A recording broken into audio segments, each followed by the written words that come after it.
Okay, so now we'll start workshop 5 and we'll implement the whole Google sign-in process flow that Annabelle just showed. And we'll also add some changes to our front end and back end to support the login flow. Here's all the steps of the workshop. It's very meaty, but we'll slowly go through it together. So open up your code ID and we'll start by git resetting hard. Let's fetch all the new changes made in the remote branch. Let's check out to branch w5-starter. And we'll do npm install. And in two separate terminals, let's run npm start and npm run dev.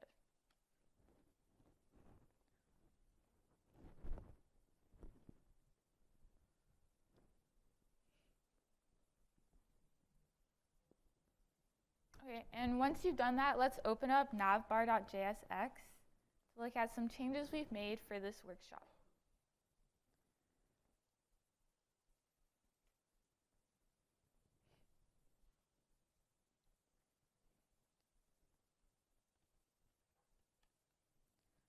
So the first thing you'll notice is that we have a new sign-in button in our navbar that we didn't have before. And in navbar.jsx, you'll see that this is from a Google login component that's provided to us by the React Auth Google library. And this is a login component that Google provides for us in their library that will handle the login process for us. So upon a successful login, we'll also call the handle login function, which we have a skeleton for here, and we haven't filled it out yet, so all we have is a console log of the response that the Google Auth server sends to us. So another change that we've made is in index.jsx. To be able to send these requests to the Google Auth server, the Google Auth server has to recognize us as a valid user. And that's done through the Google Client ID. So anyone can make a Google Client ID for their web application, and this is like a username for our web app, and it allows the Google server to recognize our application as a valid user so that we can make these requests to the server and get responses back. So what we've done with the Google Client ID is that we've wrapped our entire web application, which is in the router provider, with a Google OAuth provider, and we pass in the client ID so that every time we make a request to the server of the Google server, it'll pass this Google Client ID through. So what does this look like? So before, we have our client and server sending requests and responses back to each other. But when we think of this in terms of the Google server, we can think of our entire web application as a client, and instead, our entire web application is now sending requests to the Google OAuth server.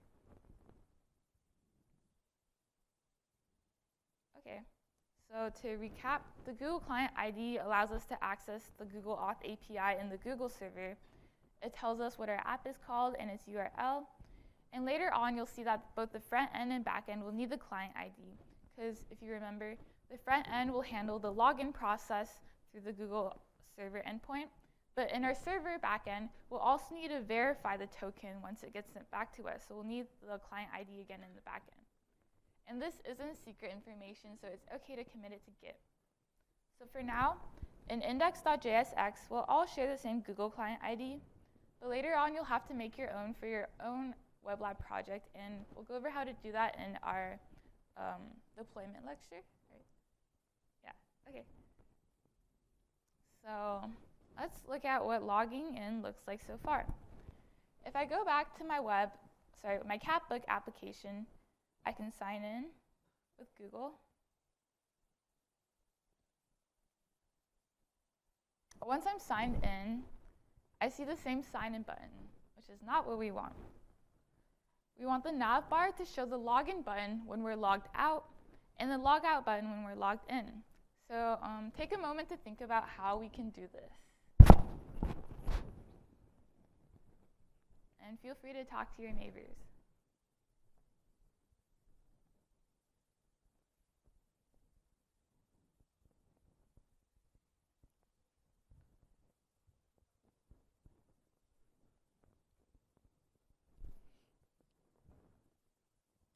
Okay.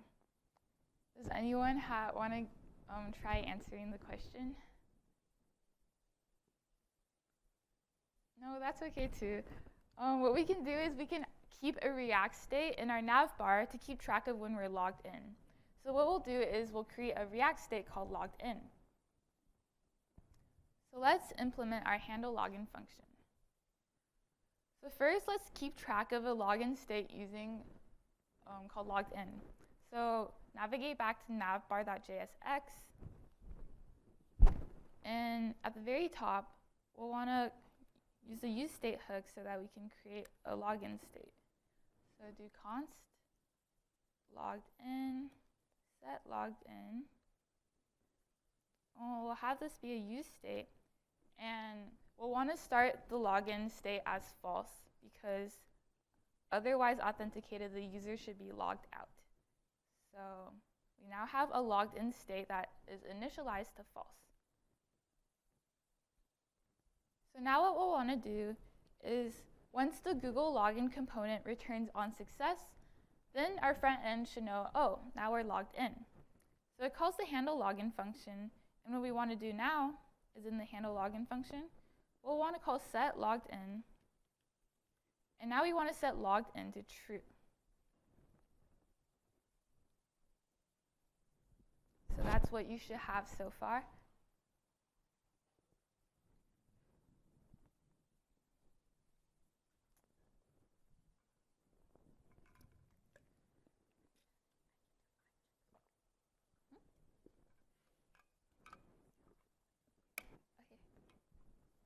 Thumbs up if you need more time.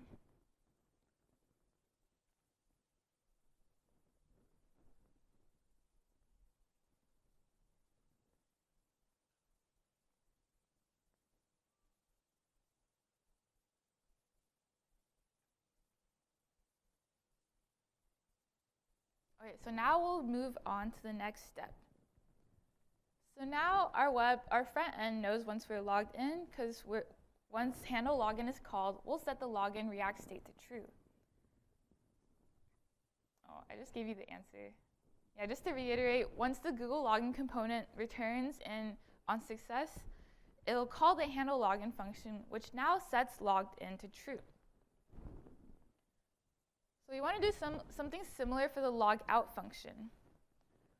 Here for the login, we already have a Google login component that renders a button for us, but unfortunately, Google's library doesn't have a logout function, so we'll just use the button property, and instead of having an onSuccess attribute that calls the handle login function, you'll want to write an onClick attribute that calls the handle logout function. So for this part of the workshop, you'll want to add a logout button using button. On click, it should call a handle logout function, and you'll want to define a handle logout function that performs an analogous task to handle login, but instead of setting logged into instead of setting logged into true, it should set it back to false.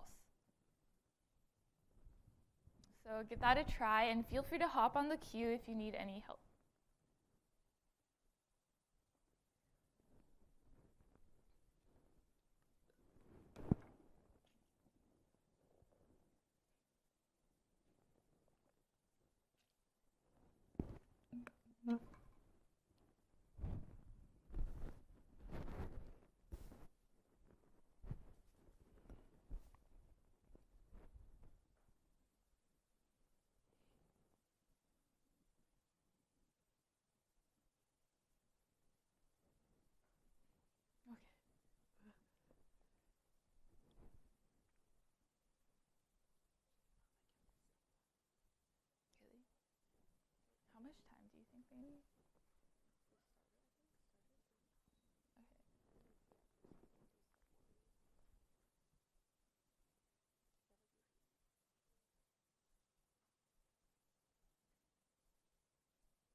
Raise your hand if you need another minute or two.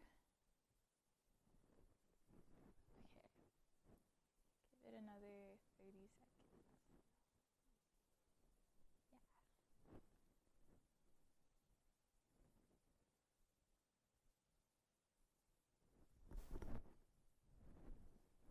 Yeah. Okay, let's go over how we can do that. So first we'll start off by adding a new button for logout. So under the Google login component, I'll just make a button component here. We can just call it logout. And on click, let's have it call our handle logout function, which we need to define, and we'll do that right here. Okay. So let's define a handle logout function. And we can console log logged out, and then we'll want to set logged in back to false. So now if we go back to our local host, if we go back to our local host, we have both a login function and a logout function. So now what we want to do is we'll want to conditionally render the login and logout buttons. So we wanted to make it show Google login when the user isn't logged in, and we wanted to show the logout button when the user is logged in. So here's a hint, here's a template for how you can do conditional rendering in the return. So give that a try and let us know if you have any questions.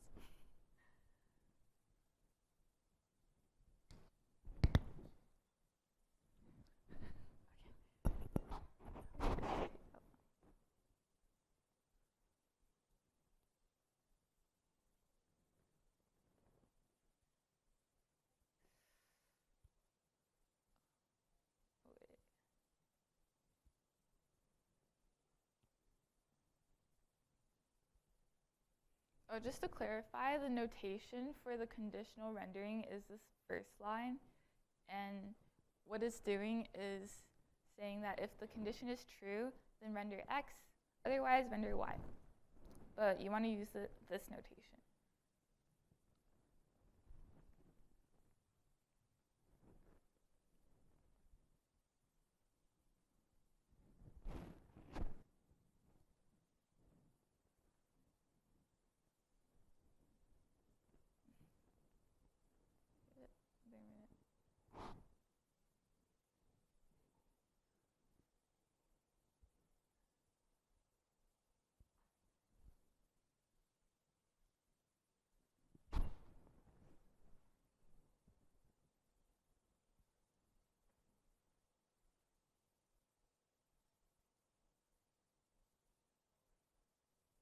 I think we're good.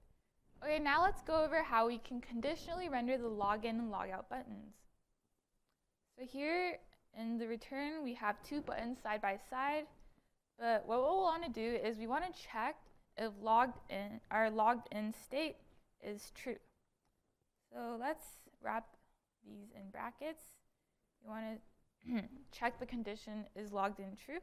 So we'll do logged in question mark, and then we'll have two things that can render. So if logged in is true, we're going to want to render the log out button.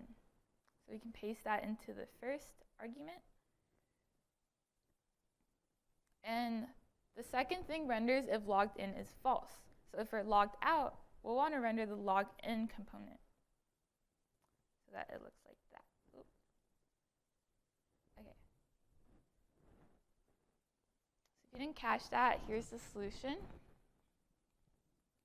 I'll give you some time to copy that.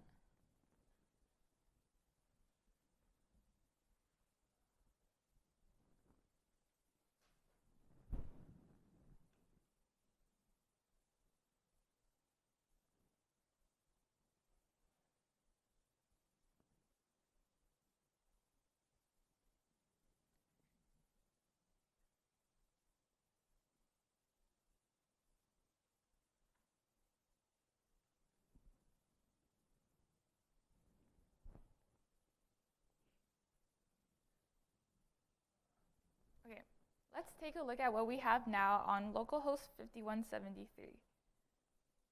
So now I have a sign in button, and if I'm signed in, it'll now show up the logout button. So with this step, we now have a working login and logout button, and they'll conditionally render depending on the new React state that we've added in navbar.jsx called logged in. And I think we'll break for lunch. So just to recap, in our starter step, we implemented working login, logout buttons, and we defined a login state so that we can keep track in the front end of whether we're logged in or not. So now, once we're logged in, we should be able to see a logout button, and if we're logged out, we should be able to see a login button. So now that users can log in, let's store data about the users that use Catbook. Let's take 10 seconds to think about how we can do that.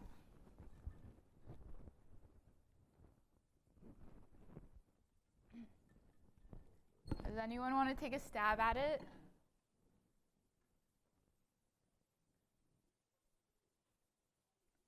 No, and that's okay too. Let's add a user collection into our Mongo database to keep track of all the users that use Catbook. So as we went over in the database lecture, we'll want to define a user model and schema in our backend. So now, if you're checked out to step 1, you should see a new file in the models folder in server called user.js. You can copy and paste the template from story.js, and what you'll want to modify is the names and collections being passed in. And for this schema, we'll want to have 2 fields. Let's keep track of a name field and a Google ID field for each user. So take a few minutes to implement the model and schema in user.js.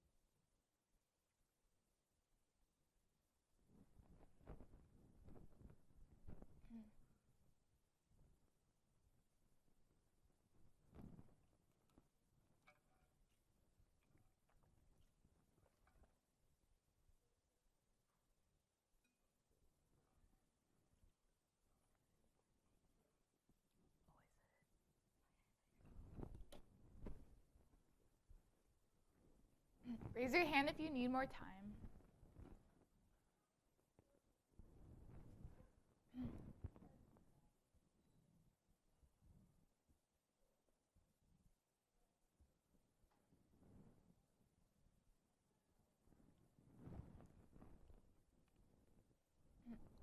Okay, let's go through how we can add our user model and schema to the backend. So first, I'll go into story.js because we already wrote a story schema and exported it there. So I'll use that as a template. So what I'm doing is I'm copy-pasting that into user.js. So in our first line, we're requiring mongoose. And instead of a story schema, we want to define a user schema. And we want to have 2 fields. Let's have a name field with type string and a Google ID field with type string. And instead of structuring the story collection, we're using this to structure the user collection. So you should replace this with user. And we want this user collection to have structure user schema. So now we have, we should have a structured user collection that follows the schema. So I have the solution right here. And feel free to check out to step 2 if you missed any of that.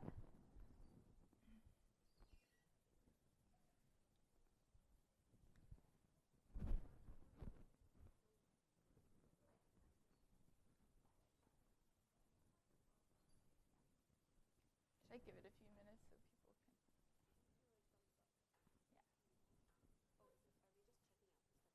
Yeah, I don't know. Raise your hand if you need more time. No? Okay. Let's move on to step 2 then. So I'll check out to step 2, and we'll all want to do this because from our side, we've made a few changes that you didn't have originally in step 1.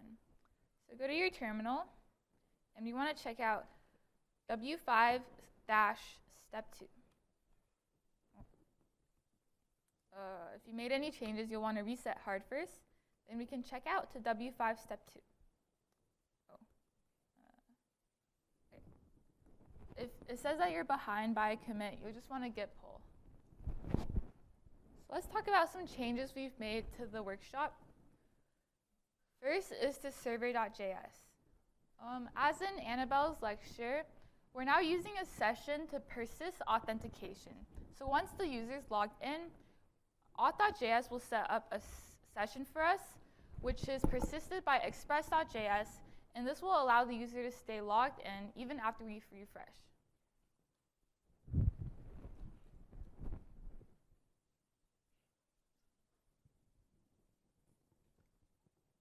Another change we've made is that now we have a file called auth.js.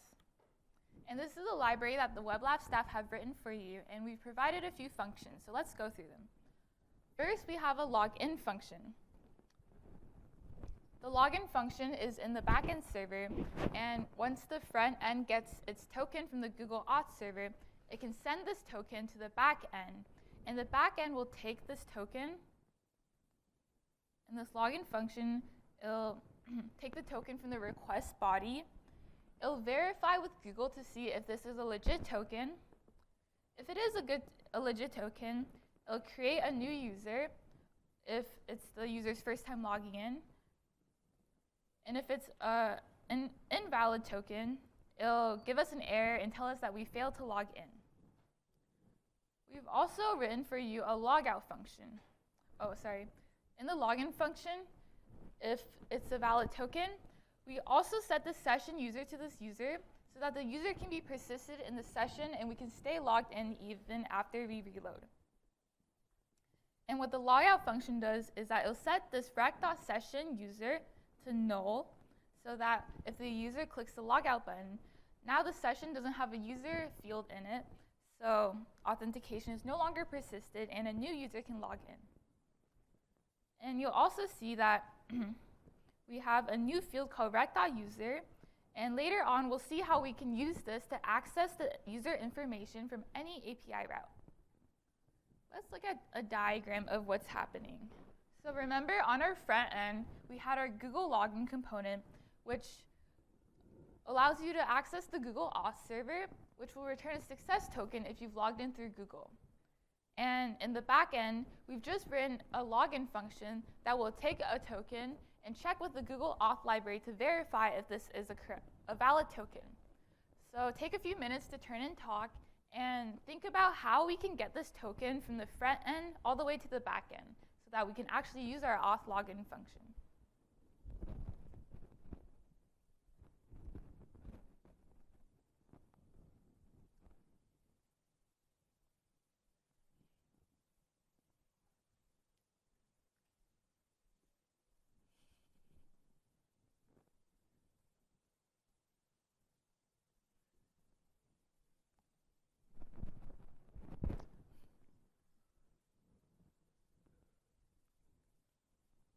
Okay, does anyone want to take a stab at it?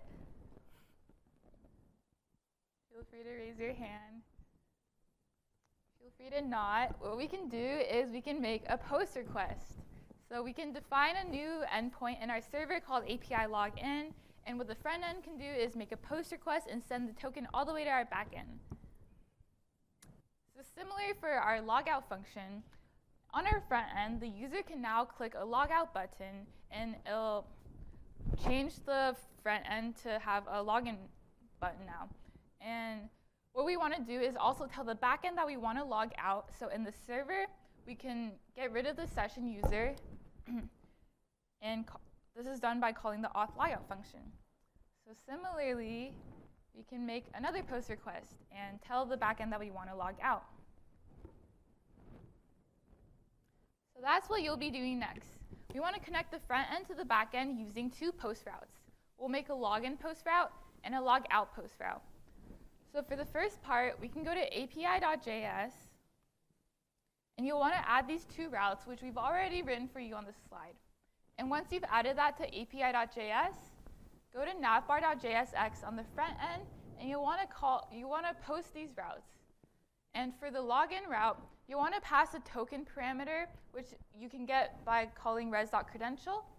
And for the logout function, you'll just need to call the post route, and you won't need to pass anything through. So take a few minutes and give that a try, and feel free to hop on the queue if you have any questions.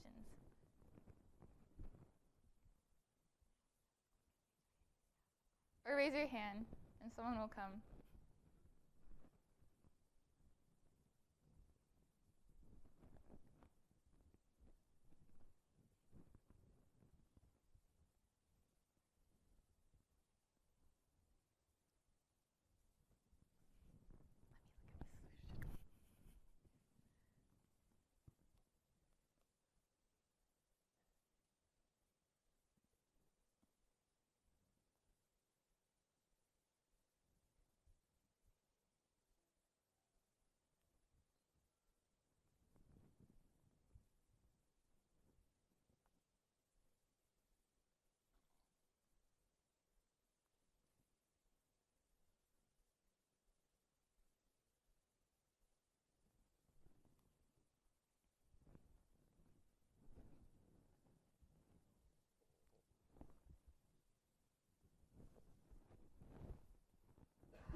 Raise your hand if you need more time.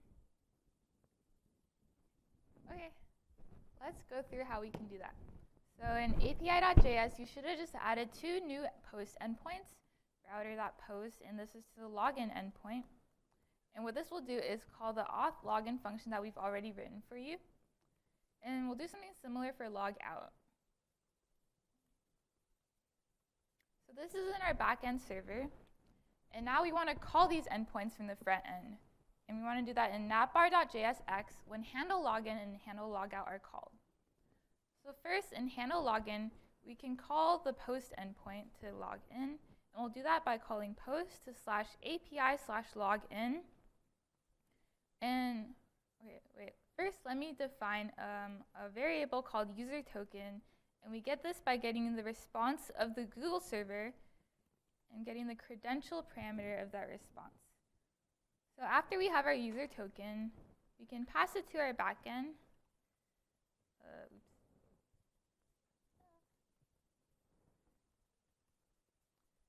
Through a token parameter.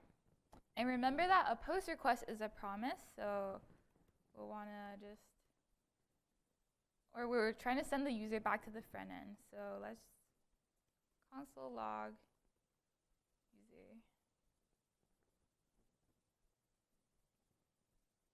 Is that right? Okay.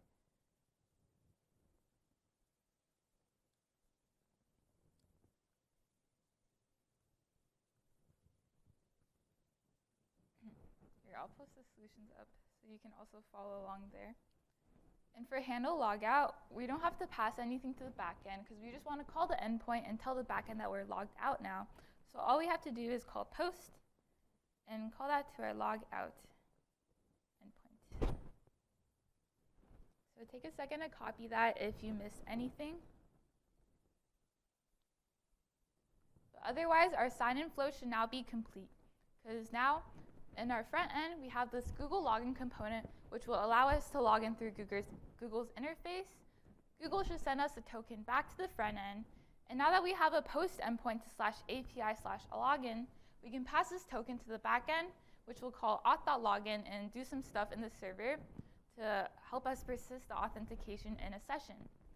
And once we click the logout function, we'll call the API logout endpoint, which will call auth.logout so that we can remove the user from the session. And now we'll move on to step 3. Oh, just take a second to breathe. This workshop is very long, and we'll take another break in the middle at some point. Okay, so if we go back to our cat book, let's sign in. We can go ahead and make a story. Hello. And make a comment as well. Here is a comment. Now you'll see that we're logged in, but it still says that we're an anonymous user.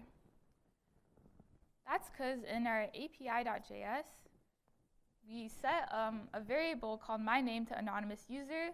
So every time we're posting a story, we're just passing the string anonymous user to the database. But now that we're logged in, it'd be great if we could log the actual user's name that's logging in so that we can see who's posting these stories and comments.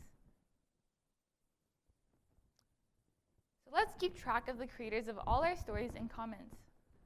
Turn and talk, or take a minute to think about how you might want to implement this.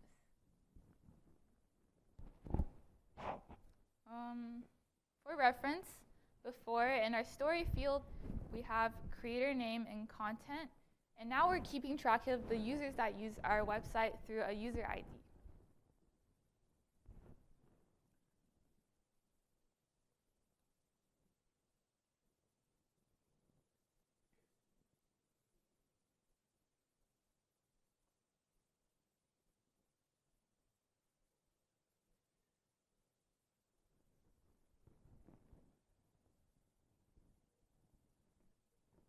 Okay, so what we can do is we can add a creator ID field to all our stories and common schemas so that in our database we can keep track of this user information. So your turn. Now we want to know the user ID associated with every story and comment. So you'll first want to start by modifying the story schema and comment schema by adding a creator ID string. And then you'll also want to update the post route in API.js so that when we're making a new story or comment, we're also specifying the ID of the user that made that story and comment. And remember that right now we're just passing anonymous user to all the creator names. So instead of that, you'll want to pass the actual user's name. And you can get this by calling rec.user.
Raise your hand if you need more time for this.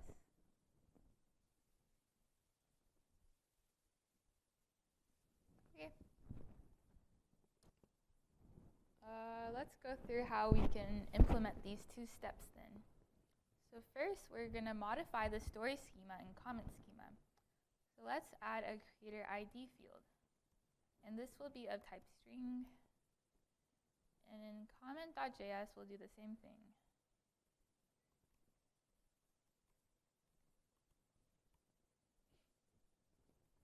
And now, in API.js, when we make a post request for a story, we're going to want to update creator ID, and we can get that from rec.user.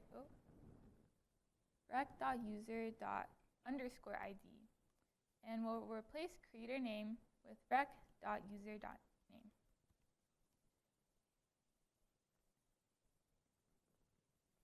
And we'll do something similar for comment. We'll replace creator name with rec.user.name. And now we want to insert a new field corresponding to the unique user that posted that comment. And we'll get that via rec.user._ID. And here's the solution up on the slide.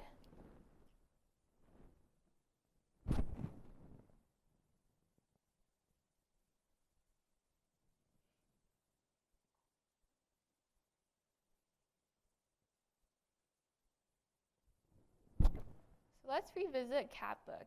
Now if I post a story, you should be able to see my name. Oh, maybe I want to reload it. Let me log in. Okay, hi, this is Sophie. Yep, and now you should be able to see a name field whenever you make a story, and also if you make a comment. So give that a try on your Catbook interface, and feel free to raise your hand if you don't see this.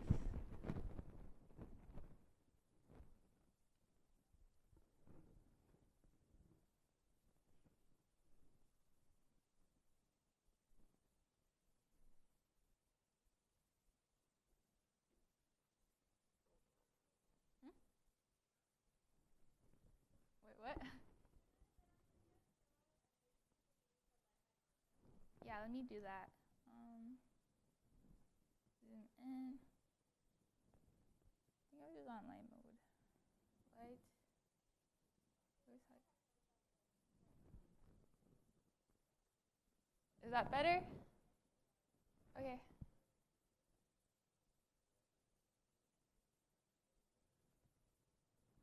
Okay. So now let's check out to step 4, if in case you missed anything.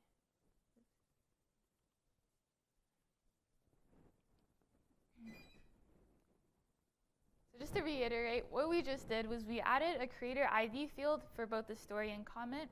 We also replaced creator name with the name of the user that made the comment in story. And that should be reflected in your Catbook interface. And if you want to learn a bit more about where rec.user came from, you can check out the hidden slides in the slideshow. So we just saw that now we can see a name corresponding to every news story or comment that's posted. But it'd be great if we could click these names and it would take us to a profile corresponding to that user. So what we want to do now is let's add a link so that we can click on a poster's name and view their profile. So right now, if we go to /profile, we only have one link for this, and you can get it by going to your nav bar. But what we want to do is we want to create a unique URL for every user of Catbook, and we want this to have the URL /profile/user-ID, which we just went over in Daniel's lecture. So remember that we can do this by passing in a user ID parameter into the React router path for profile. So let's do just that. Go back to VS Code, and you'll want to go to index.jsx where our React router is defined. So here we have the route for path profile, and right now it's a static route that only takes us to /profile. So what we want to do is we want to add /:user-ID. And this becomes a dynamic route so that the profile component now accepts a user ID after the /profile in the URL. So go ahead and do that.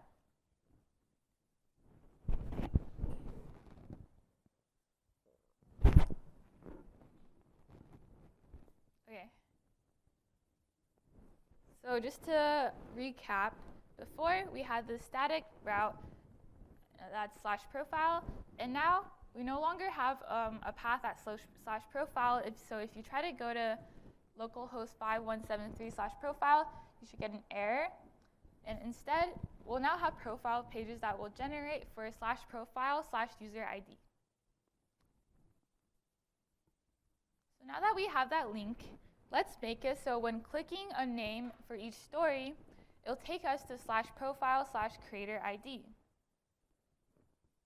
Okay, turn and talk. Where does creator ID come from, and how can we get it in single story so that clicking on a name will take us to this link, and we're able to pass creator ID into that link in single story?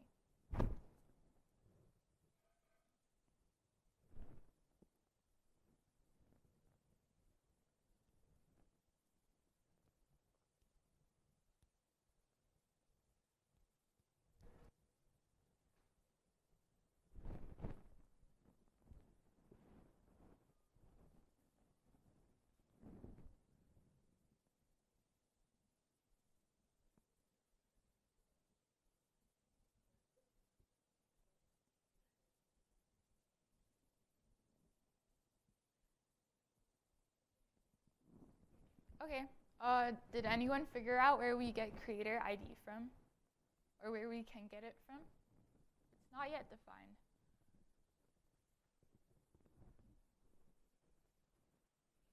Okay, so how the creator information is passed is in feed.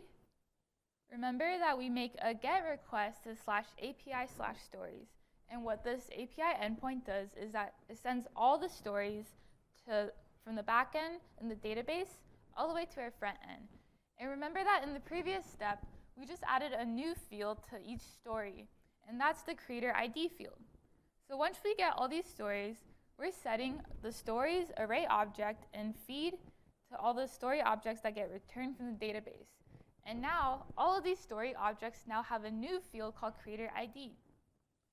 So when we're actually rendering the components on feed, we're passing in all of the fields of the story object into a card component. And now we also have a creator ID component. So what we want to do is we want to pass creator ID from feed into card, so that card can pass the creator ID down a single story.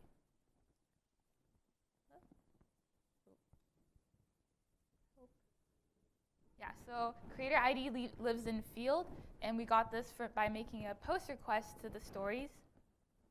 And we can pass this as a prop to card and pass that as a prop to single story.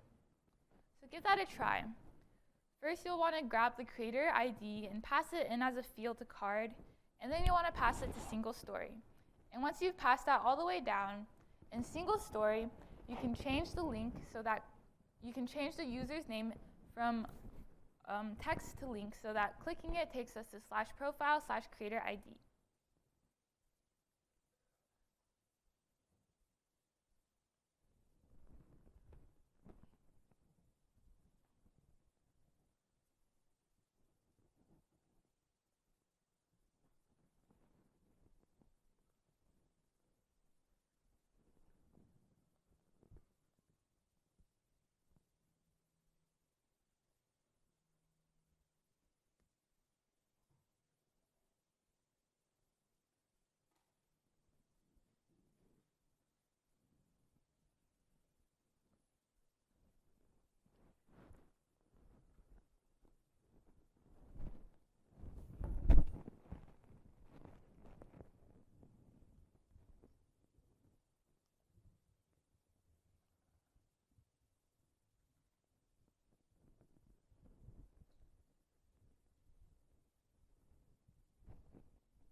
Raise your hand if you need a bit more time to finish this.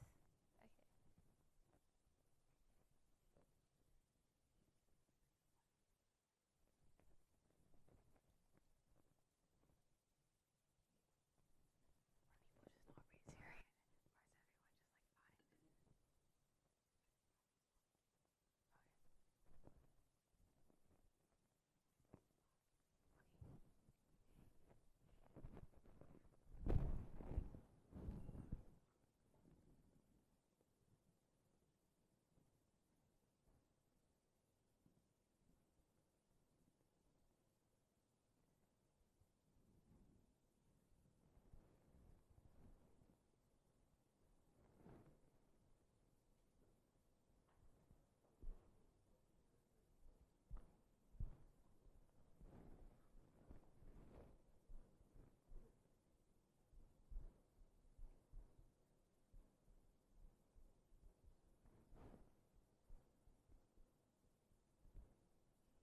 Okay, are we all good now?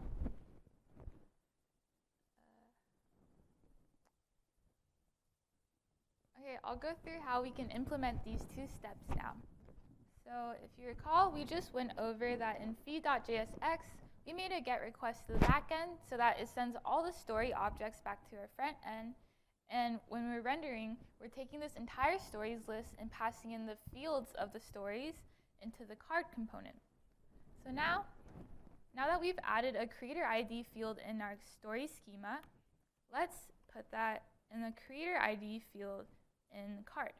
So we can get that by grabbing story object.creator ID. So now the creator ID should be passed into card. We just added that line here in free.jsx. So after we pass that into card, we'll end up needing creator ID in single story. So we need to go to card.jsx and pass the creator ID all the way down a single story. So now that creator ID prop lives here and we can go to single story, we can add a new prop called creator ID and set it equal to props.creatorID. So we just added this line into card.jsx so that we can pass the creator ID from feed to card to single story.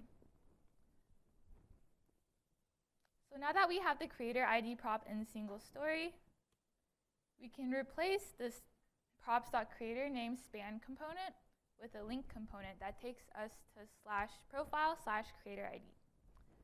So let's replace this with a link component. So instead of span, we'll replace this with a link. And with link, we have a to parameter, which we'll pass in a link to. So let's have this take us to /profile/props.creatorID. And this should make the creator name now a link in our front end interface. So to reiterate, we just pass the props down to single story, and we modify this line to be a link so that clicking it should take us to /profile/props.creatorID, which is a dynamic route that we just defined in the previous step in index.jsx. So I'll put the solution up on the slide. And let's take a look at catbook now.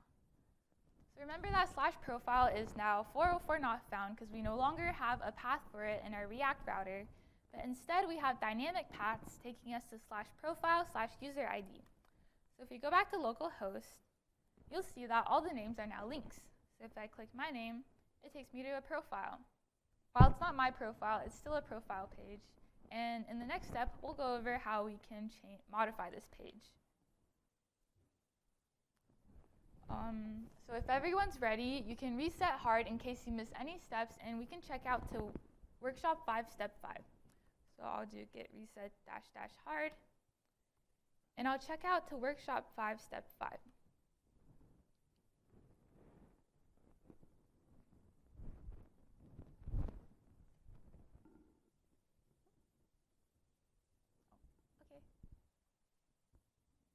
Here's some hints for testing in case you're getting any bugs.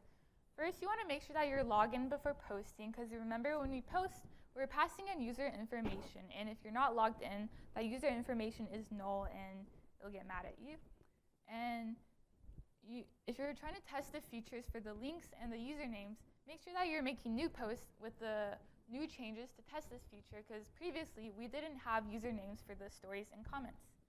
And if your code works, clicking on a username should take you to a link that goes to /profile/some user ID. And the name on the profile page should currently be wrong, but that's okay, because we'll tackle that in the next step. So feel free to test that out. And now we'll move on to step 5. Okay, so remember that we just clicked the link and it took us to Shannon Wu's profile page, but we don't know who Shannon Wu is, and we want that to take us to the profile page for the user we clicked. So that means that we need to access user.name from the profile.jsx component, but But how do we do that? So remember, on profile.jsx, we have access to the user ID parameter that was passed in through the URL in the React router. So with this user ID, how can we get the name of the user from profile.jsx? Take a few minutes to turn and talk with a neighbor and think about how we can use the user ID in the profile page to grab the name of the user.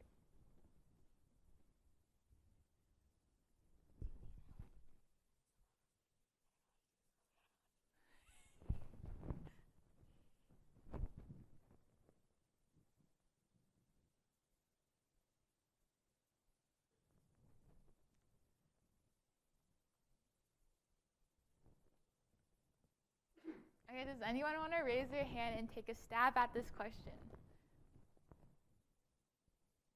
Yeah.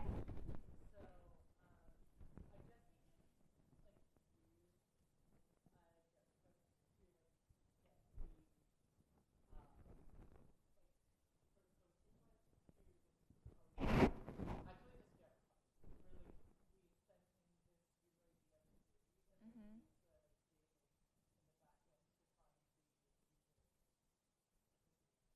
Yeah, exactly. Good job.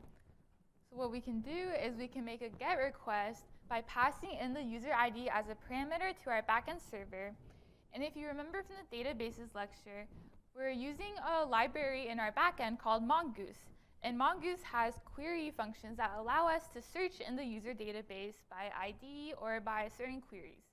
So what we're going to do now is we'll pass the user ID into a GET request to the backend server, and we'll have this user endpoint that will find the user by ID from the database, and it'll pass all of this user information along to the front end after the GET request returns.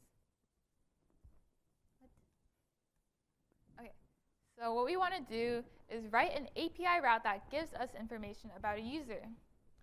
We kind of already talked about this, but just to reiterate, we're now working on, turn and talk.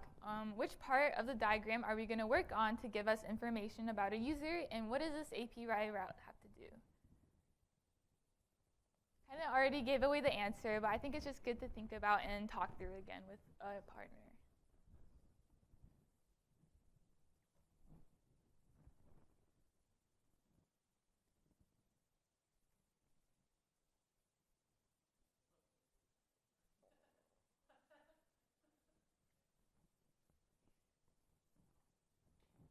Okay, yeah, so just to recap, we're going to first be working on this part of the diagram because we want to grab information about the user from our MongoDB database.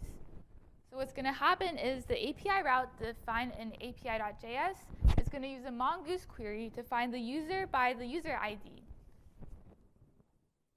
So let's start by implementing the API route in api.js. And this is going to be a GET endpoint that's going to use a Mongoose query to find the user document of the user given the user ID. And as a hint, you can use the user.findById function and pass in the user ID there.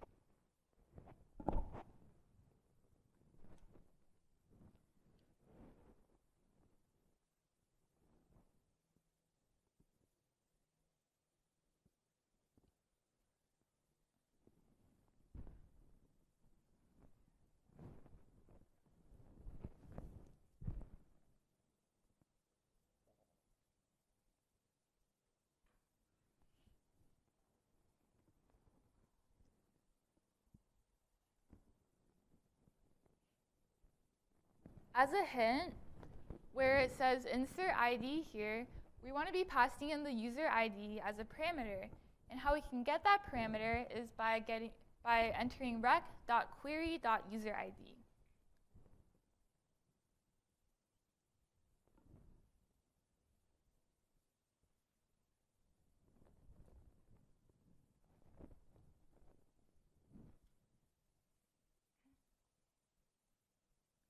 Another hint is that a mongoose query is a promise. So after, you should use a .then and send the user back to the front end by using res.send. So those are 2 hints I have for you, and now take another minute or 2 to finish writing your code.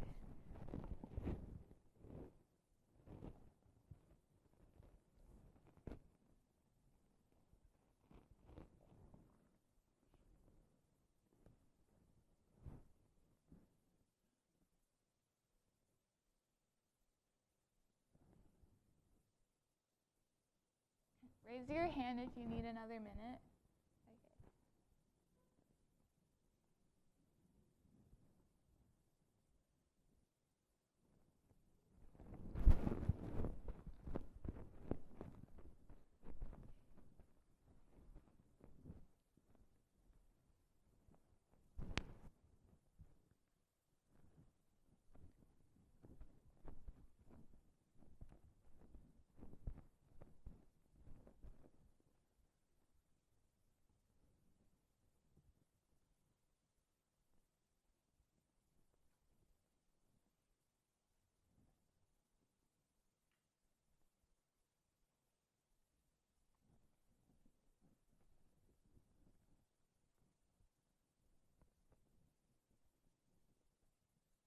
Okay, let's go through how we can implement this API route to grab information about the user by passing in the user ID through a parameter.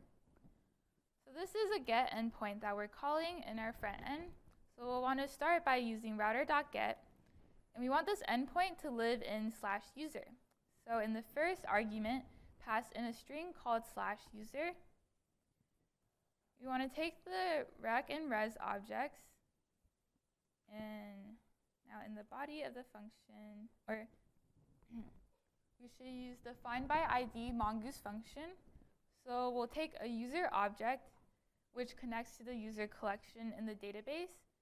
So user.findById, and in the argument of this function, we want to pass in the user ID.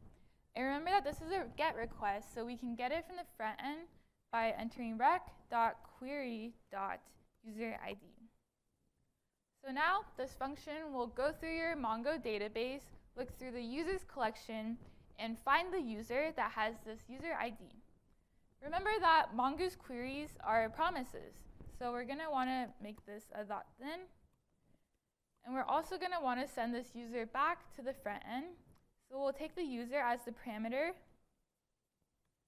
and we'll send this in the response back to the front end by doing res.send. And in the send, we'll want to pass in the user. So this is a user object with all of the user fields that we defined in our user schema in an earlier step.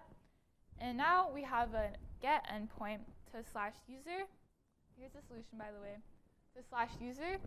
And it'll go through the database, find the user that has this ID, and send the entire user object back to your front end. So take a minute to copy that down.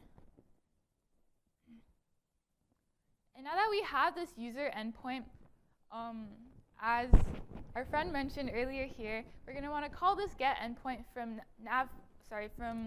the profile page so that we can pass the username into that and render it on the front end interface.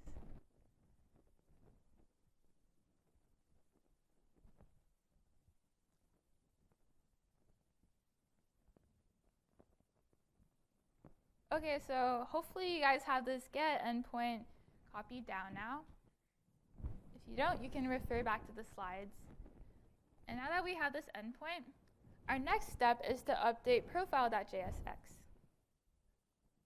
What we want to do is we want to update the name to show user.name instead of Shannon Wu. So remember that as we covered in Daniel's lecture earlier, the React router will pass in the user ID parameter of the URL into useparams.userid.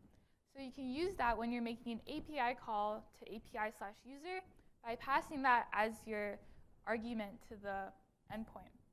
So what we want to do now is we want to make an API call in profile.jsx to /API/user, And you want to pass the user ID to the backend, and you can get the user ID by using useparams.userid.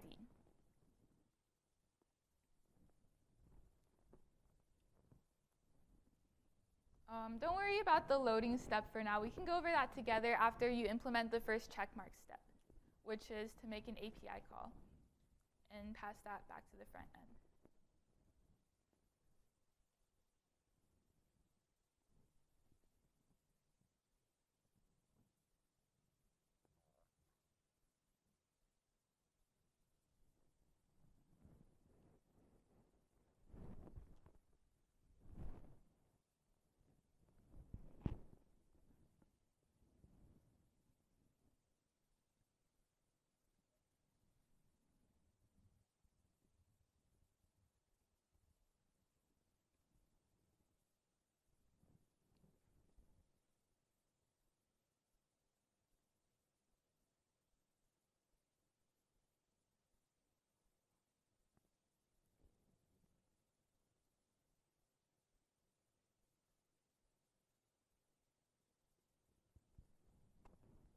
As a hint, you want to make this API call in a use effect, and you want this use effect to be called upon the render of profile.jsx.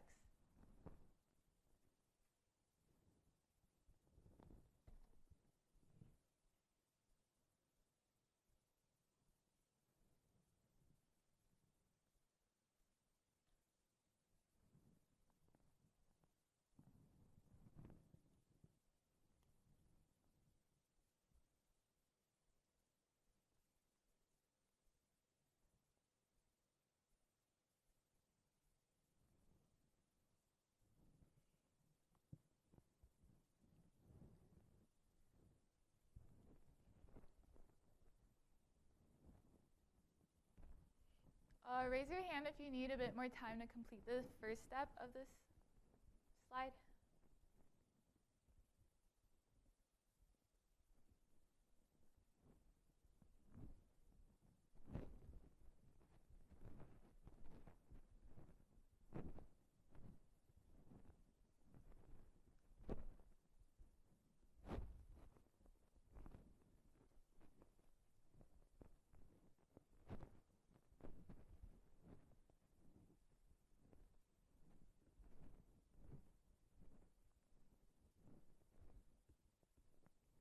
Okay, so let's go through how we can call the user get endpoint in the backend from profile.jsx.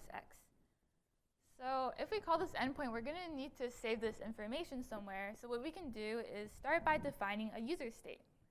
So let's do const user set user, and let's use the useState hook. And initially, we won't know what the user is, so we'll just initialize the user state to null. Now that we have this user state, we can make a GET request, and this should happen in a useEffect hook. And the useEffect hook should have a dependency of an empty array, because we want this useEffect to be called at the initial rendering of profile.jsx. So let's start by making a useEffect.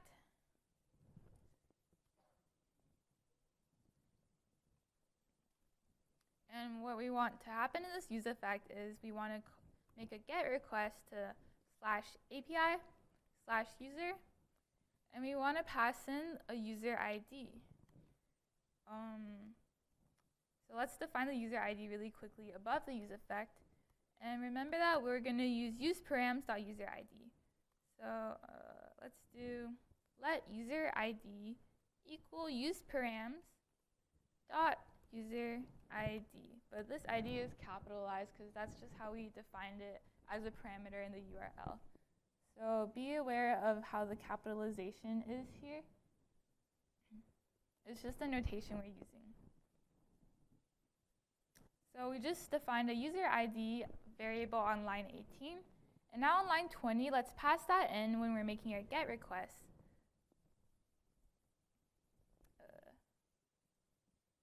So we're making a GET request, and this is a promise. So we want to send, and remember that our GET request returns the user object. So once we have that user object, let's set our user state in profile to user. what just happened here was we defined a user state that can be stored on the profile page. We're making a get request in this use effect that's called at the rendering of the profile page. We're passing the user ID from the URL parameter to the backend. The backend is taking this user ID and querying the database for the user corresponding to this ID, and it's being sent back so that we can set our variable now to user. So one thing we want to do now is we want to show a loading component or page if the user hasn't loaded yet. Or else this error might occur that the name doesn't yet exist, so you'll get a type error that you can't read this name property. So we can use a conditional operator again. So my next step for you is to check if, you should check if the user object is null. If the user object is null, you should just show like a text element that says loading. Otherwise, you should render everything else on this page. So give that a try.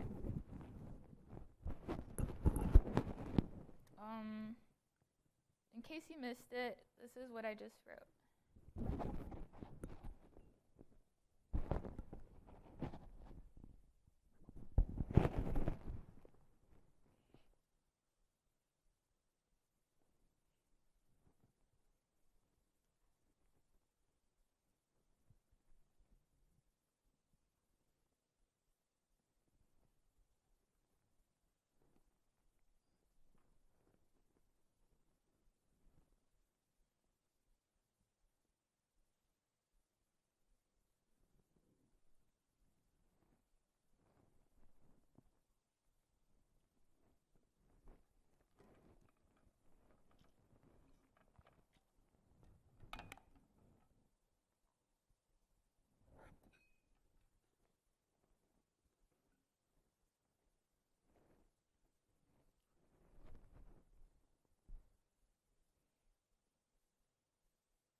Let's go through the conditional rendering now. Similar to the earlier step, we can wrap everything in brackets. So we'll check if user is null or not. So if it's if not user, we're going to want to have a loading component. So let's just put it between div brackets and say like, oh, loading. Otherwise, we want to render everything else. So we can copy paste everything else. And wrap it in these parentheses. Oops. Uh-oh.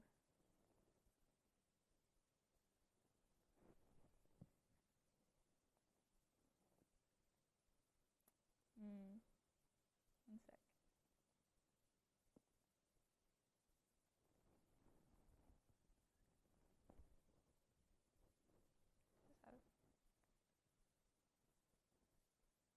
My notation wrong.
Wait, I think I just have a typo somewhere.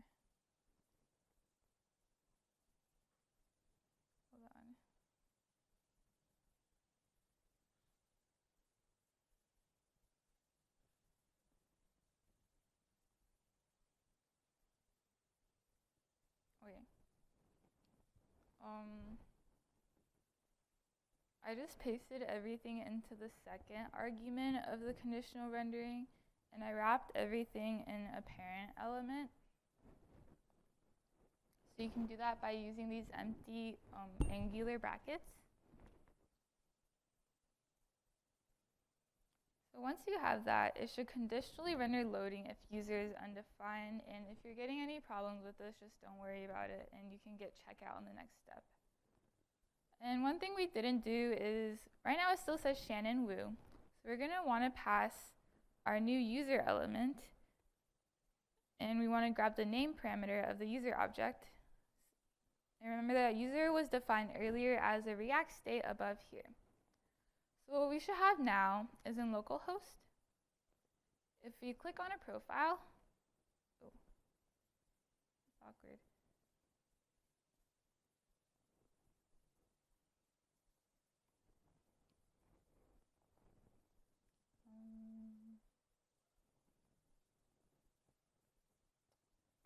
Oh, oops.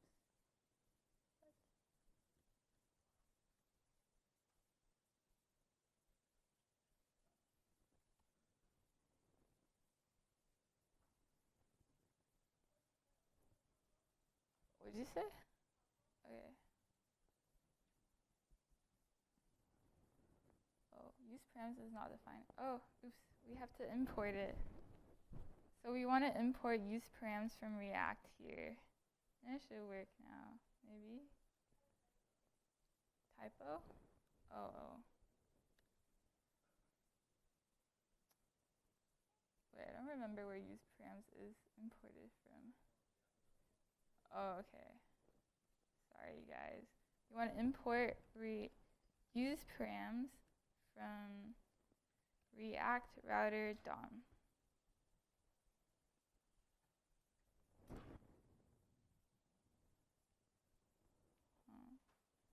And we also want to import get from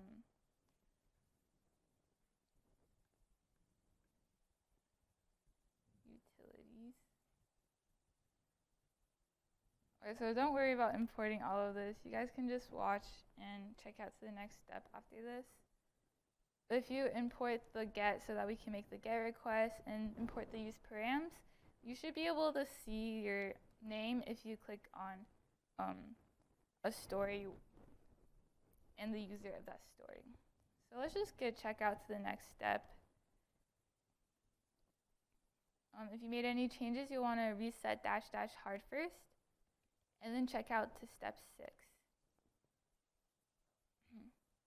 So now on step 6, you should check by going to your feed and clicking on one of the user names and see that it takes you to a profile page with that user's name. So just a recap of all the changes that were made in step 5. We now have a dynamic URL at /profile/user ID that takes in this user ID parameter. And now we make a GET request to our backend so that we can get the user object corresponding to this user ID. And if we get that user object onto the profile page, we can grab the name parameter of this user object and pass it in and render that instead of Shannon Wu.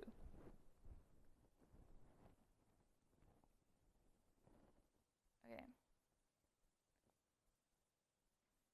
So now let's move on with step 6. So you might notice that if you click the profile page of your nav bar, you'll see that the profile link is broken. And this is because earlier in index.jsx, we changed our profile route so that we have a dynamic route that renders at /profile/user ID. And we no longer have a route in our router that goes to /profile. So what we want to do is we want this profile page to take us to the profile corresponding to the logged in user. Oh yeah, just as I explained, we now have a dynamic route at /profile/user ID, so /profile should be not found now. So we want to go to /profile/user ID if we click on the profile once we're logged in. But what is your user ID?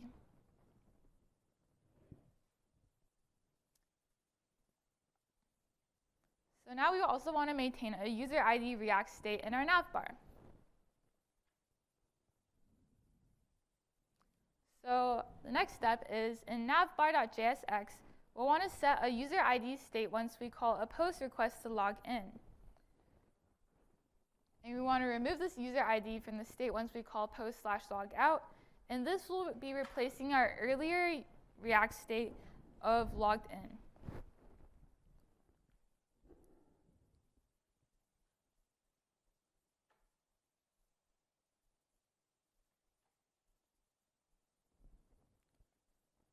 So let's go through how we can do that together. Let's go to navbar.jsx. And we want to replace this logged in state now with a user ID state. We can also use the user ID state to keep track of whether we're logged in or not, because the user ID state should be null if we're logged out. So let's replace this with user ID, set user ID, and we want to initialize the user ID to null, because initially we won't know if we're logged in or not, and we should be logged out, so there should be no user corresponding to the user ID.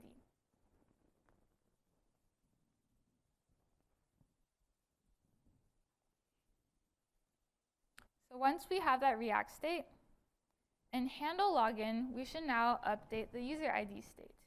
So let's get rid of the line that sets logged in to true, because we no longer have that state.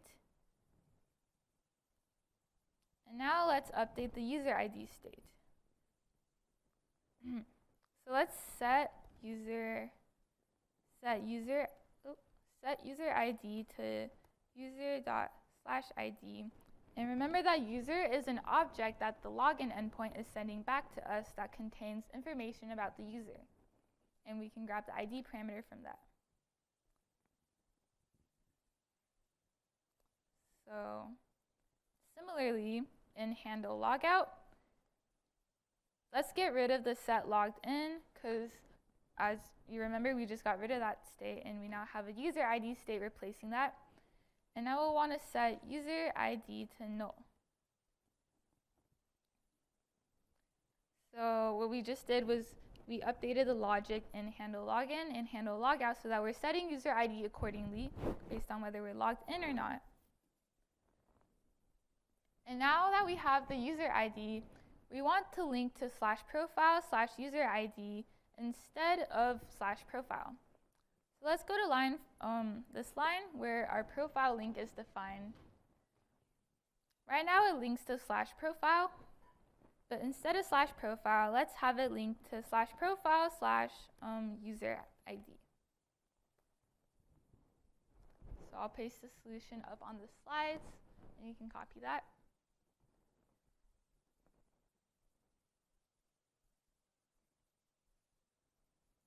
Oh, wait, I actually did the step after that. Oops. So,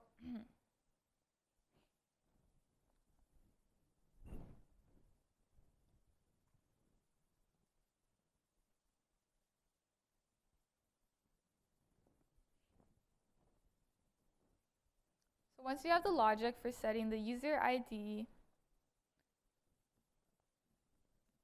we want to move on to the next step, which is linking it to /profile/user ID, which I accidentally just showed. But in case you missed it, I'll give you a few minutes to give it a try on your own, and we can go over it again. After this? Sure. We have time. We still have 3 steps. Okay.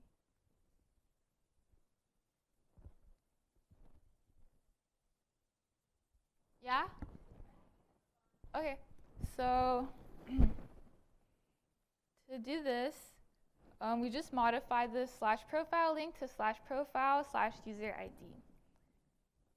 And the solutions are up on the slides.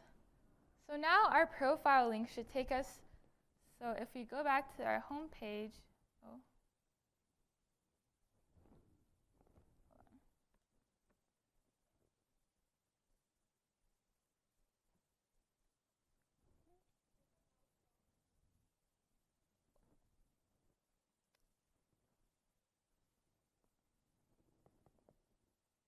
logged in is not defined. Oh, so instead of when we're conditionally rendering sign out, instead of checking whether logged in is null, we should be checking whether user ID is null. Okay, so now what should happen is if you're logged in, and if you click the profile page, it should take you to your own profile. So give that a try.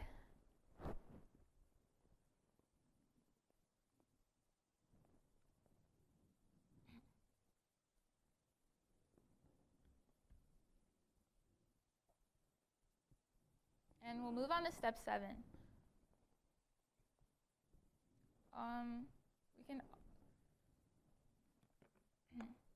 Let's do git reset -- hard and go to git checkout w5 step 7. And once you're on step 7, you should be able to do what we just shown. And if you're logged in and click the profile page on that bar, it should take you to your own profile page. So make sure that works while you're on step 7. And note that if I'm logged in, if I refresh the page, it takes me back to a signed out state. So that means once you refresh, user ID is reset because it's stored in a state. But remember, in the backend, we already stored the user information into a session. This means that the backend remembers if you're logged in or not because it keeps rec.user filled with the user's information in your session, but the front end forgot because user ID is now stored as a state. So every time that navbar.jsx renders, we need to ask the server, are we still logged in? And if so, what's my user ID? So take 20 seconds to think about how we can check if we're still logged in or not.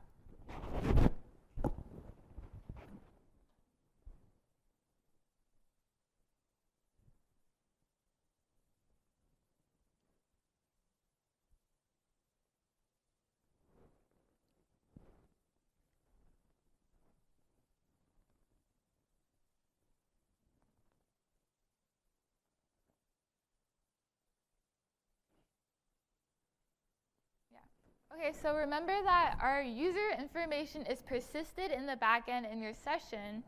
So we'll want to make another GET request to the backend. And we want to check if rec.user is still filled in, because that means that the user information is still in our session and we should be good to stay logged in. So we're going to implement a new GET endpoint called whoami. And you're going to implement this new route in api.js. It'll accept no parameters, and all it'll do is return it'll return rec.user if it exists, and if it doesn't, it'll return empty brackets. So we can start with the first step and implement this route in api.js.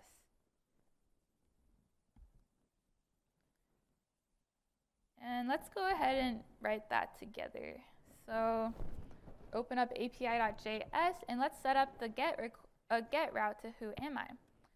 So we'll do router.get, and we want this endpoint to live in /whoami. We'll take the rec and res objects, and if this get endpoint is called, we want to check if rec.user exists. So what we can do is use an if statement. If rec.user, if it exists, then we'll want to send this rec.user back to our front end. So we'll want to do res.send rec.user. This will send the user in the response. Otherwise, we'll have else, and we want to send empty brackets. So this is a get endpoint at whoami, which will send rec.user if it exists, and otherwise it'll send nothing. So copy that down in api.js. And once you have this API endpoint, we want to call this route in navbar so that every time navbar loads, it's going to ask the backend, oh, are we still logged in? And if so, it's going to fill in the user ID state that we defined in navbar, fill it in so that every time you reload, your authentication should be persisted. So let's go to navbar.jsx, and let's make a GET request. So in the top of the navbar component, we'll call whoami inside a use effect. So let's do use effect.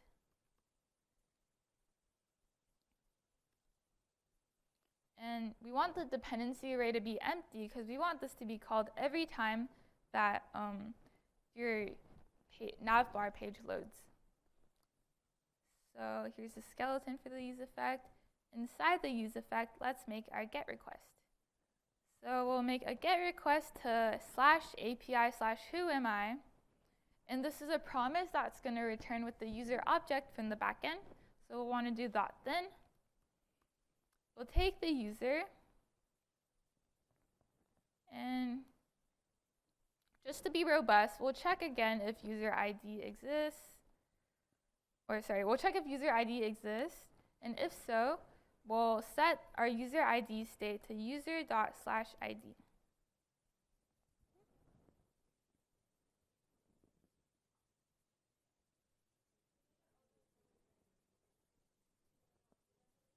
Oh, we need to put this inside.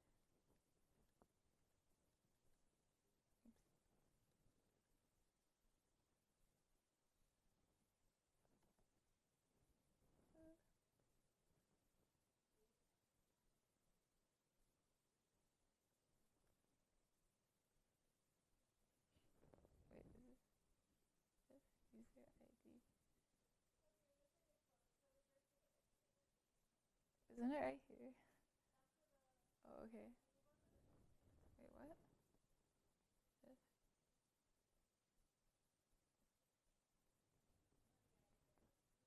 Okay. So just to reiterate, now we're using the use effect hook to call the get endpoint at whoami to get the user ID if it's still in the session. And this should set our user ID state to user./ID.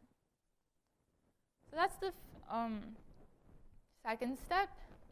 And what we want to do now is that if the user is logged out, we'll want to hide the profile button because there will not be a user using the application, so we don't want a profile button.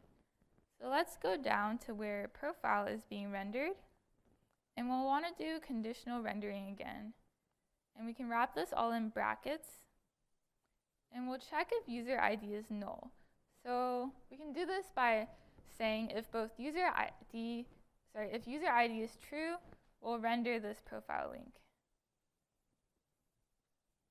So you can write that here. I think you want to put this in parentheses.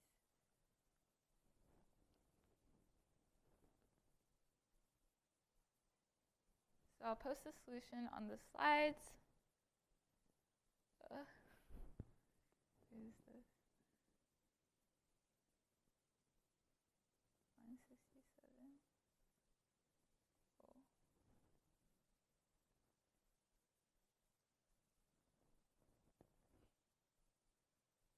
Do you see the?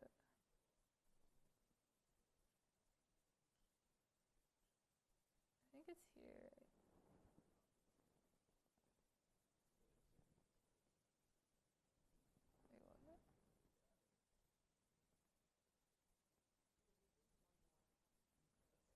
Oh.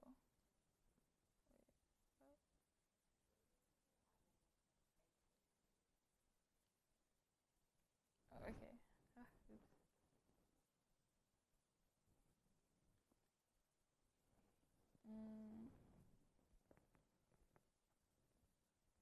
Oh.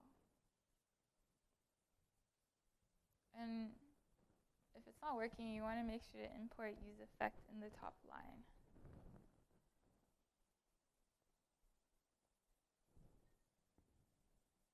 Okay. So after all those changes are made, what should happen now is if we sign in, and if we refresh,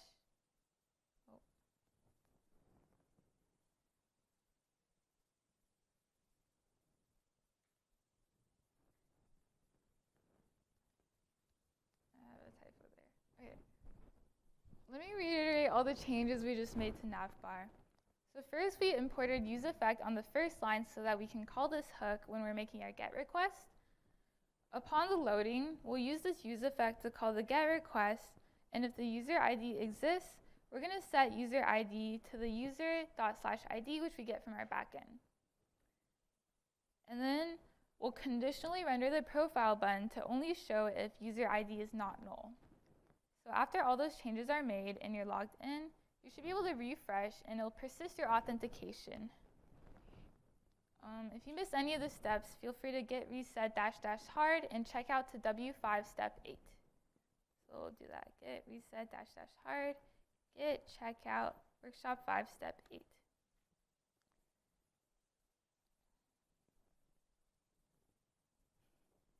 Okay, so now what happens upon refresh? Every time that we reload navbar.jsx, the use effect will call the API endpoint to whoami.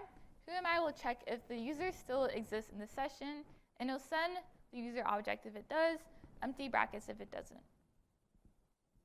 So we have one last problem. If we go back to Catbook, and if we're signed out, you'll notice that we're able to make new stories and new comments even if we're not logged in. And this is bad because when we're making these stories and comments, we have a field called user.name. But because there's no user logged in, it'll be null and you'll have a failure in making these post requests. So what we want to do is, if we're not logged in, we'll want to hide the input fields for both the new story and new comment. So let's hide the input fields if the user is not logged in. So let's revisit the React hierarchy of feed. So here's how the React components are nested within each other. And what we want to do is we want to hide the new story and new comment components if we're not logged in. And remember that the new story and new comment components are called in the parent component. So both feed and comments block will need to know whether we're logged in or not, so that they can conditionally render their child component depending on that state. So one solution is to call the whoamiGet endpoint in both feed and comments block to check whether we're logged in or not. But that's bad because remember that these whoamiGet endpoints will be called at each time we render the app. So every time we reload the app, we're going to get not just 2, but 3 GET requests made. And that is really unnecessary, and it calls API/whoami way too many times. So one solution we can do is we can call this whoami endpoint once at the rendering of app, which encapsulates everything. And we can take the user ID returned by whoami and pass it all the way down to all these components using props. This is a better solution than what we just offered with making 3 calls to whoami, because this only calls whoami once, and it'll pass everything down as props. But this is bad because we're prop drilling, and that means that we're passing props unnecessarily through many components to get to a child component. And as mentioned in Daniel's lecture, this can get really complicated, and we don't want that. So what's another way to maintain just one API call in app.jsx? Think back to what we covered in the lecture this morning.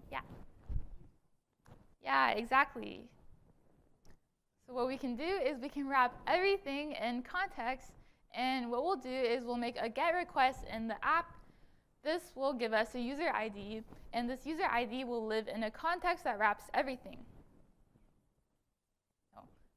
And because all of these child components are wrapped in the context, they'll also be able to access user ID. Remember that state changes in your context re-renders the components consuming the context. So this means we're storing one object in our context, and that's user ID. If user ID was to change at all, everything would get re-rendered. So is this a good scenario to use context? Thumbs up if yes, and thumbs down if no. Okay, I'm seeing some thumbs up, and yeah, does someone want to tell me why? Yeah.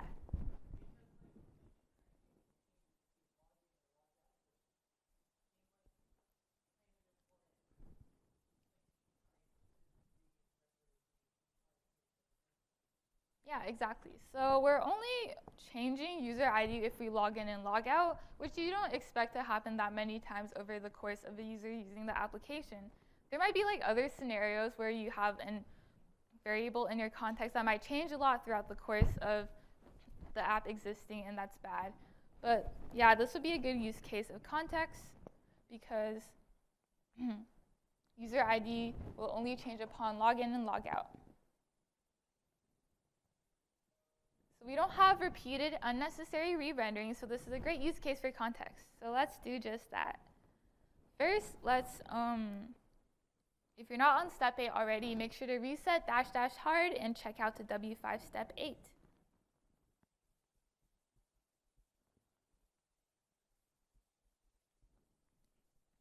We have a new file called context, which now lives in a components folder. Sorry, in the context folder in components. This is called user context. So let's go through the process of creating a context. So we want this context to live in a file outside of all of our components, and we want to import the create context from React. And we want to export a user context element, export const user context, and we want to use create context and initialize our user context. And we'll initialize it to null because we don't know what our user value is going to be yet. So this should be in user context.jsx, and all we've done is added these 2 lines to define a user context element. So remember that we said we would make one API call now in app.jsx, and we'll store this user ID information in app and pass it into the user context in app. But because handle login and handle logout will modify user ID, and user ID is now handled in app, we'll want to move not only the whoami call up from navbar to app, we'll also want to move handle login and handle logout up to app.jsx. So let's go through how we can do that together. So first, let's go to navbar.jsx. Here we have the get request to whoami, a handle login function, and a handle logout function. So let's copy paste all 3 of these. Copy paste everything, including the user ID definition, because we'll want to move these up to app.jsx. So everything between these / dividers, copy it, and let's go to app.jsx, and let's paste it above the return. So now we've moved the user ID state, the get request to whoami, handle login function, and handle logout function all to app.jsx. But remember that navbar.jsx directly calls handle login and handle logout if we click the buttons. So we'll want to pass handle login and handle logout down as props. So what we can do is let's go to where navbar is defined.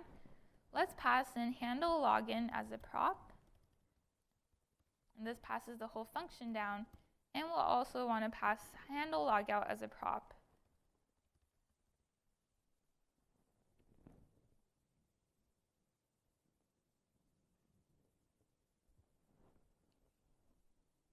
So just to reiterate, we move the whoami, handle login, handle logout, and user ID up to app, and now we've passed handle login and handle logout down to navbar.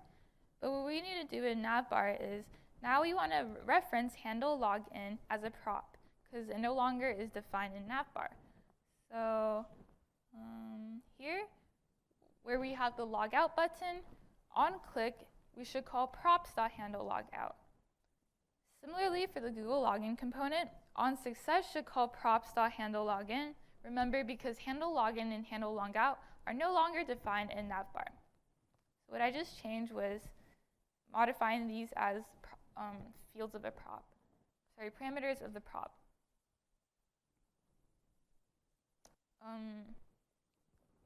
Here's the code if you missed that.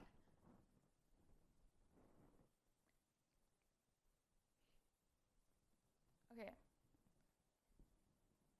So now that we have our user ID now defined in app, we want to wrap all the components inside our app inside a context provider. And this context provider will have one value, and that value will be our user ID. We're wrapping everything inside our app inside the context provider because we want anything inside our app to be able to access this value, which is the user ID. So let's go to the return statement of app.jsx. So we want to wrap these 4 lines in the context provider. So above navbar, let's go ahead and take userContext.provider and set its value to user ID. And we want to take the closing tag and place it under those 4 lines. So now we've wrapped the navbar and the outlet inside the context provider, and it will pass in the value of user ID, which is set in the rendering of app.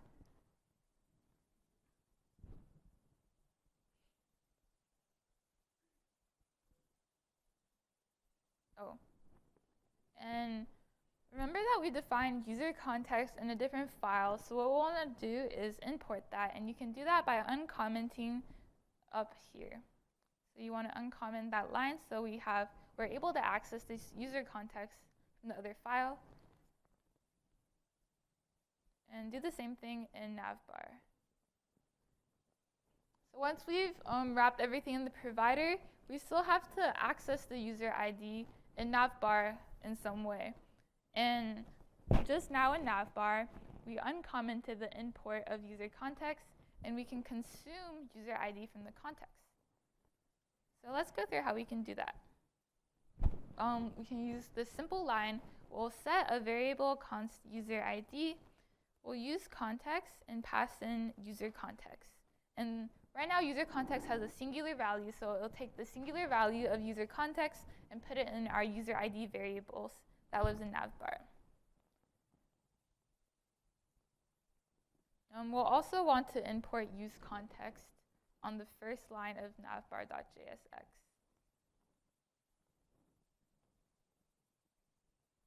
Oh no, sorry. We want to import that in React Router DOM, I think. Let me check. Well, I guess we'll see if it works or not. Okay.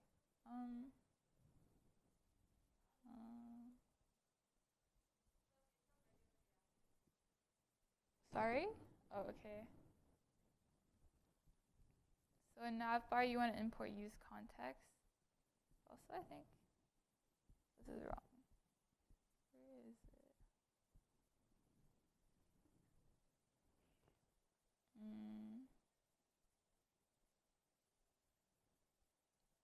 Oh. Okay, in app.jsx, I also imported user context wrong. It should be /component/context.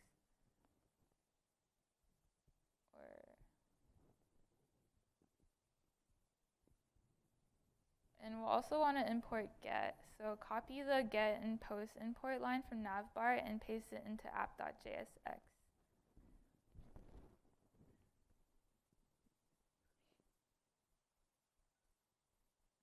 Oops.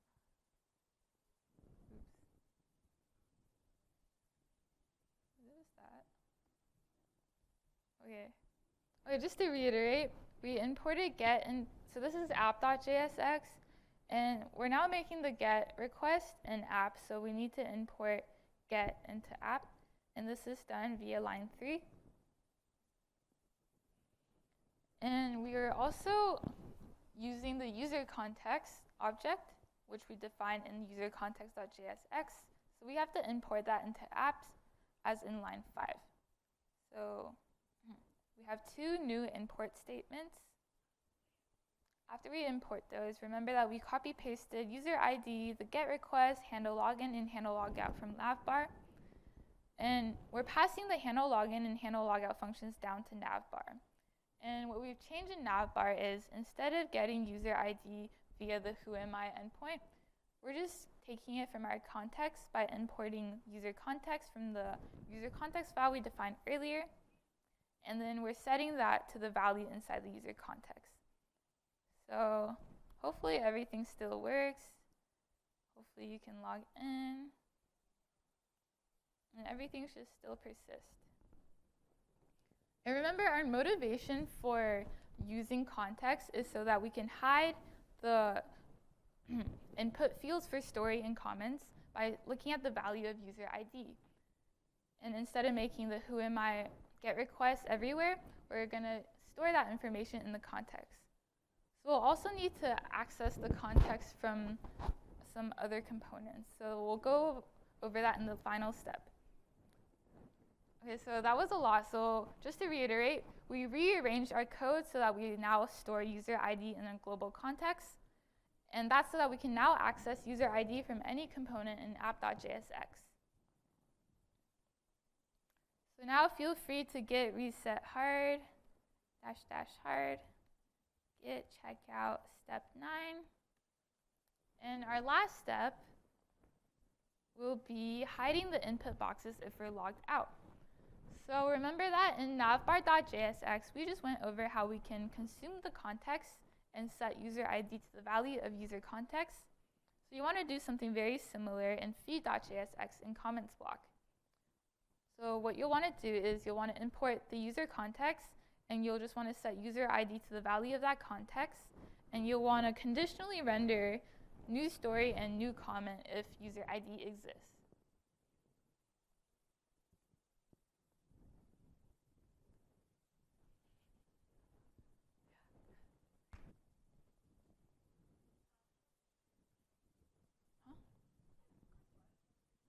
Okay, so let's go over how we can do that together.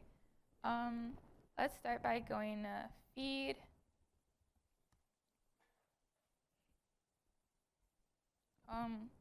We've already imported user context for you, so all we need to do is consume it. So let's do const user ID and set this equal to use context, user context. Now you want to conditionally render new story. So let's put this in brackets, and if user ID exists, we'll render new story as well. So let's just check, and you'll see that if we go back to the input fields, you no longer see the input field for story. So I'll post the solution up for that. And you can do the same thing in, what was the other one? You can do the same thing in comments block. We already imported user context, so you just need to consume the context and place it into a user ID variable. And then we'll want to conditionally render the new comment component. Okay, and now you should see that the input fields should disappear for both comments and stories.